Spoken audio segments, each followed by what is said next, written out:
Hola, soy María Belén Aguirre y en esta ocasión leeré para la Fonoteca Transgresora de la Biblioteca Parlante Haroldo Conti, Carta a la Vidente, de Antonin Artaud, un texto extraído del libro Artaud, El arte y la muerte, otros escritos, una publicación de Caja Negra del año 2005.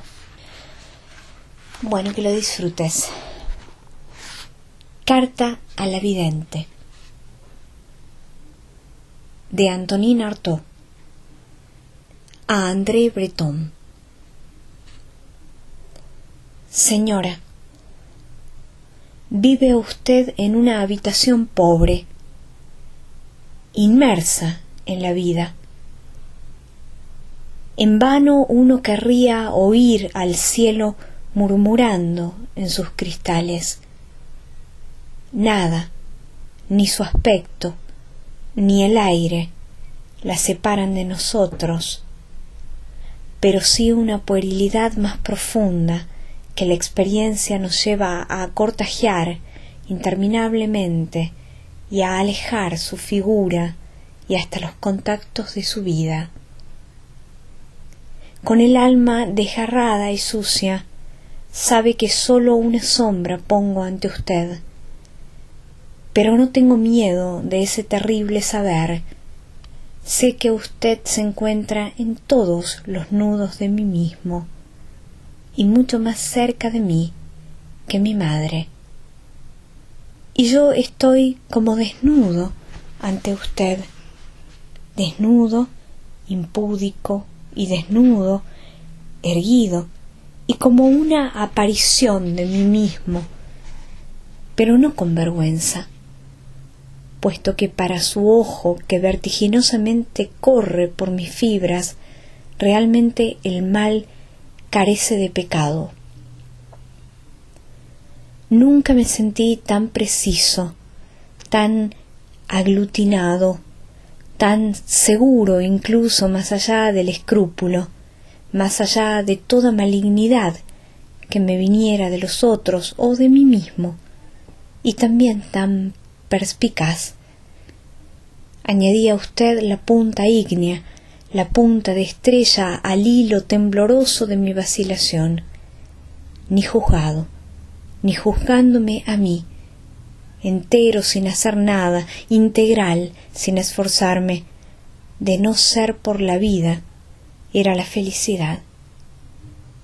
Y en suma, terminado el miedo de que mi lengua, mi gran lengua demasiado grande, mi lengua minúscula se me trabe, apenas necesitaba remover mi pensamiento. Sin embargo, penetré en su casa sin terror, sin la mínima sombra de la más común curiosidad, y sin embargo era usted la dueña y el oráculo.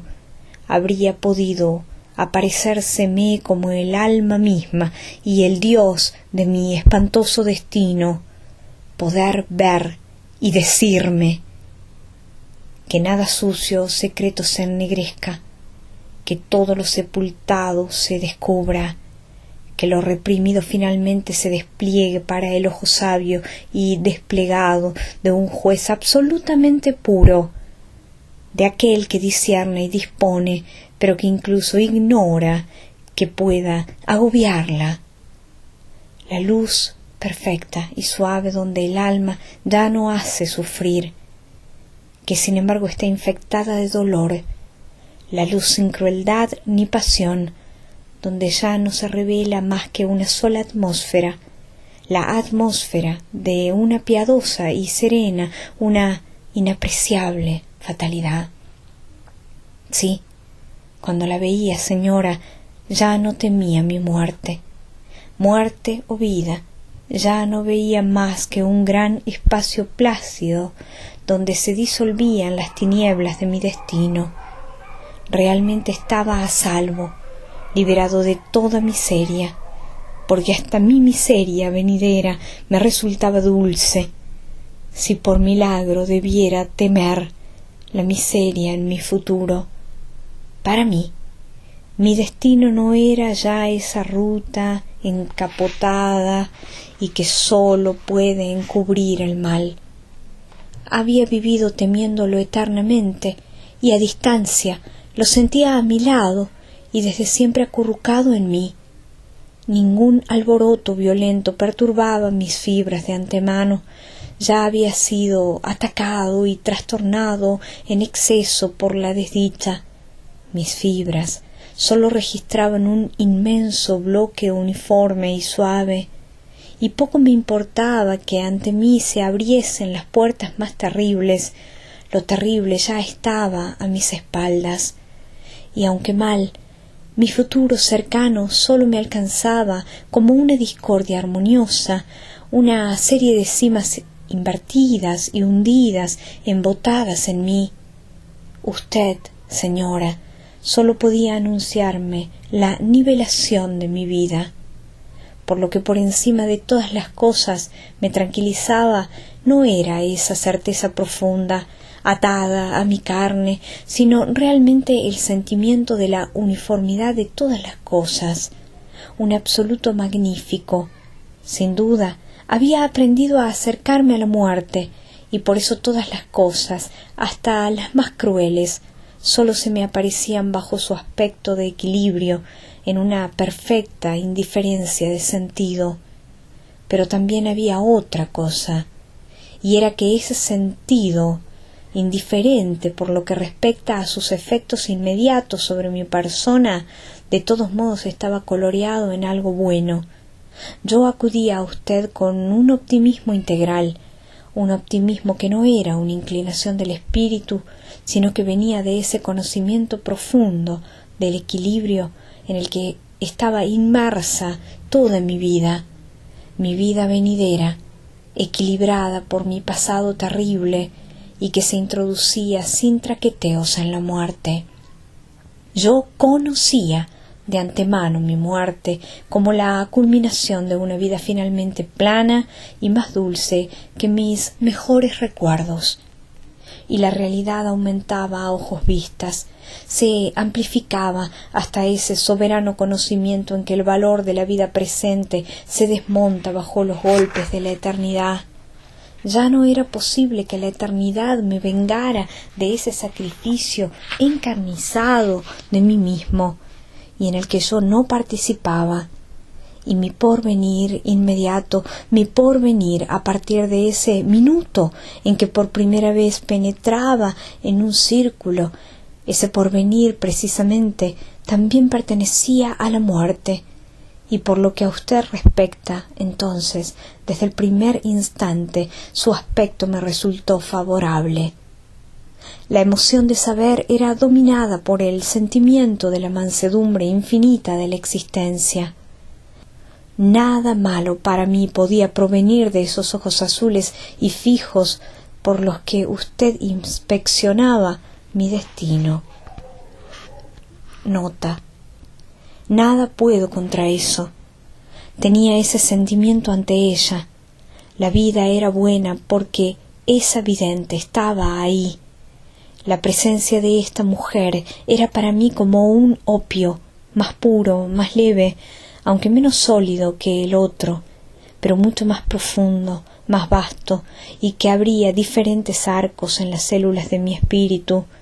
Ese estado activo de intercambios espirituales, esa conflagración de mundos inmediatos y minúsculos, esa inminencia de vidas infinitas cuya perspectiva me abría esta mujer, finalmente me indicaban una salida a la vida y una razón para estar en el mundo, porque sólo puede aceptarse la vida a condición de ser grande, de sentirse en el origen de los fenómenos, por lo menos de cierta cantidad de ellos. Sin poder de expansión, sin cierto dominio sobre las cosas, la vida es indefendible.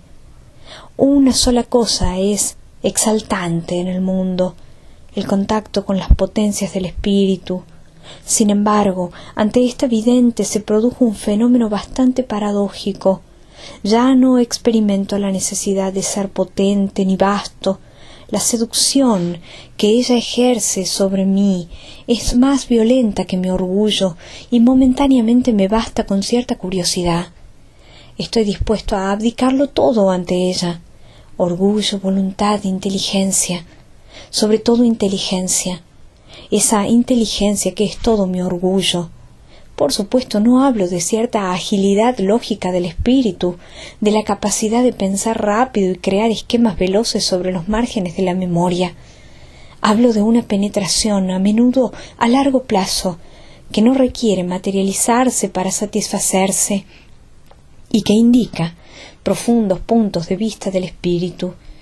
Precisamente, sobre la base de esta penetración defectuosa y las más de las veces en materia, y que yo mismo no poseo, siempre pedí que confiaran en mí.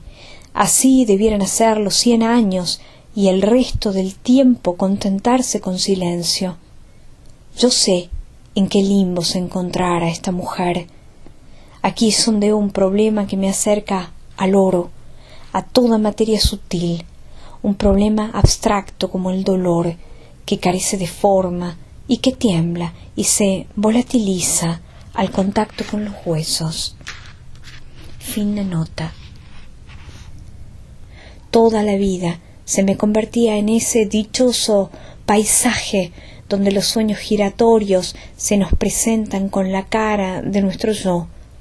La idea del conocimiento absoluto se confundía con la idea de la similitud absoluta de la vida y de mi conciencia, y de esa doble similitud extraía la sensación de un nacimiento muy cercano, donde usted era la madre indulgente y buena, aunque divergente de mi destino.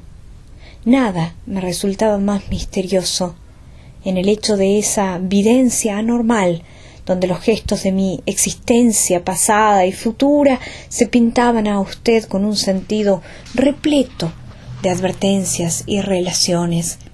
Sentía que mi espíritu había entrado en comunicación con el suyo en cuanto a la figura de esas advertencias.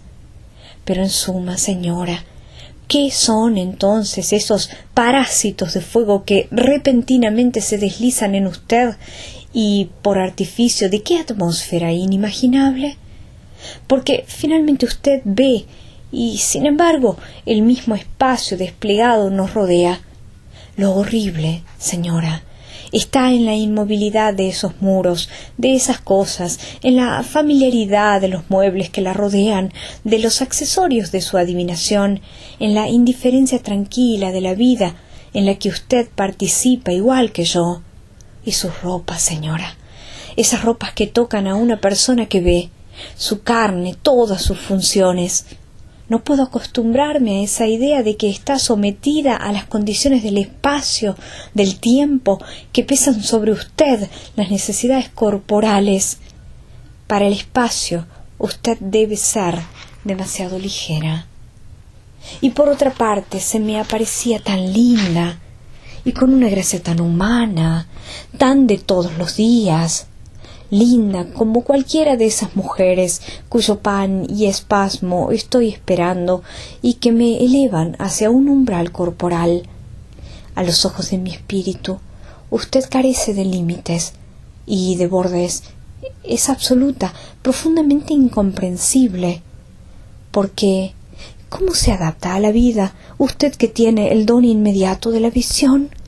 Y esa larga ruta lisa donde se pasea su alma como un péndulo y donde yo leería en verdad el porvenir de mi muerte.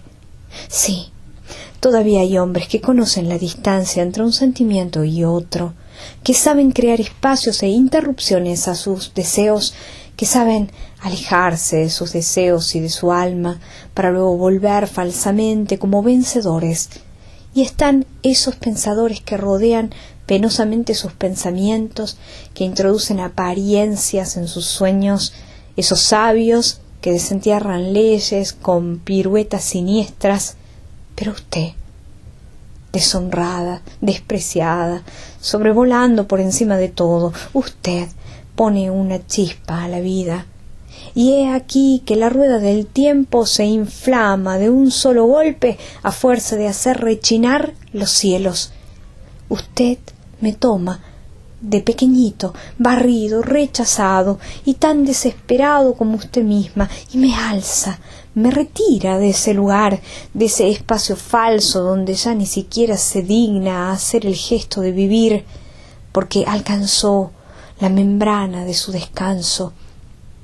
Y ese ojo, esa mirada sobre mí mismo, esa única mirada dolorida que es mi existencia, usted la magnifica y hace que se vuelva sobre sí misma, y he aquí que un brote luminoso provoca delicias sin sombras y me reanima como un vino misterioso. Carta a la vidente, de Antonin Artaud.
Ay, curando, curandera curando, sacando toda maleza, curando, curandera curando.